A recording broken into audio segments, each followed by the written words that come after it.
I'm Goh Sun Huat from Arts and Social Sciences, Year 3. Mr. Chairman, I have a question for the Prime Minister. Does the Prime Minister foresee a decline in religious tolerance in the near future in Singapore? I do not foresee, I have already seen.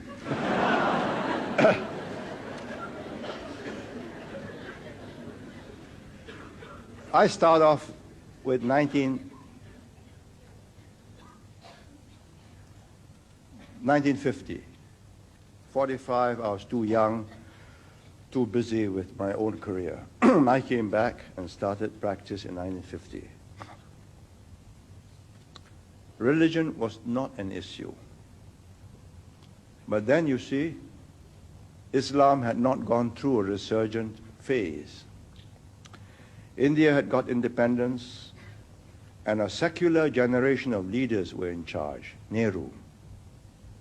In Ceylon, you had a very westernized elite that took over.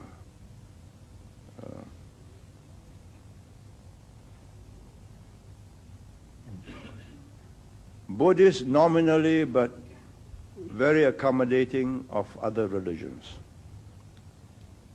And that was the mood throughout the world, and Singapore and Malaysia was part of that milieu. The climate has turned harsher. If you read Mark Tully on his book on India, he's the BBC correspondent in India, he points to Mrs. Indira Gandhi as the person who made India more Hindu. Because according to him, she was faced with a different situation, and she decided to rally the North, which was Hindu, by appealing to the Hinduness. Meanwhile, of course, Islam had gone through a resurgent phase. But now it has a political tinge to it. It's a riot about power, about the way the Hindus were governing India at the expense of what Muslims claim to be their rights. I did not expect this to affect Singapore, but it has. A resurgent Islam is a fact of life. A resurgent Christian group going out proselytizing, evangelizing, was totally unexpected. We had always taken a free and liberal attitude. And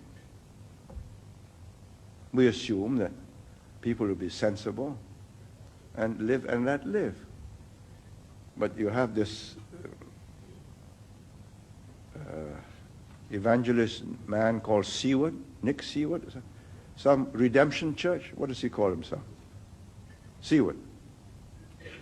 He says, go out and convert the Muslims. You are entitled to do so by the Constitution. Well, that's not very helpful, is it? It's reached a point where finally the Buddhists came to see me and said, would I open their conference? Because they also feel, what's happening? I thought we were going to live and let live. If this is what is going to happen, I'm going to assert my rights. So I accepted. And he gave me beads and so on. Well, I accepted it. Because nominally I'm a Buddhist. Now, that is the secret of tolerance.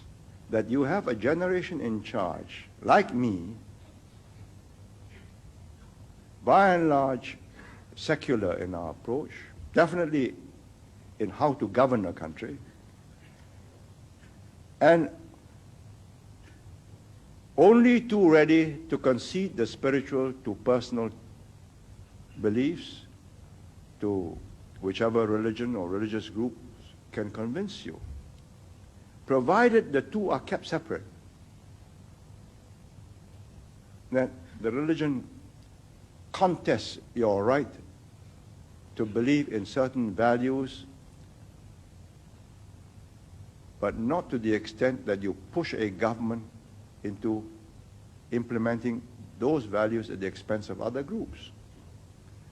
Muslims tell me that's not possible. Islam is a total, all-embracing philosophy. The charismatic Christians tell me the same. And if this goes on, we're going to have unpleasantness. Friction there already is, clashes are coming. And my simple position is, let's stop it before it's too late. It's all silly. However hard the Christians can try, they are not going to make Singapore a Christian society. It's just not possible. They have tried in China, it failed. There's something about ancient civilizations, both India and China, the Christians did not convert. They converted segments. You may say it's superstition, that Kuan Yin or Ta Pe Kung are all superstitions. You may say Ganesh with his blue face and mighty arms is again superstition. But it's given succor, comfort, relief to successive generations for thousands of years. Who are you to say that your Bible is not superstition? They have converted whole island communities like Fiji. All the native Fijians have become Christians, but not the Indians in Fiji. So I tell these Christian groups, let's have a sense of proportion. Let's live and let live. You're not going to change the world. Maybe you change a few individuals for a very brief period of time, maybe a few years. He gets excited and he's seen the light. But he's got to live. And you look at the Europeans.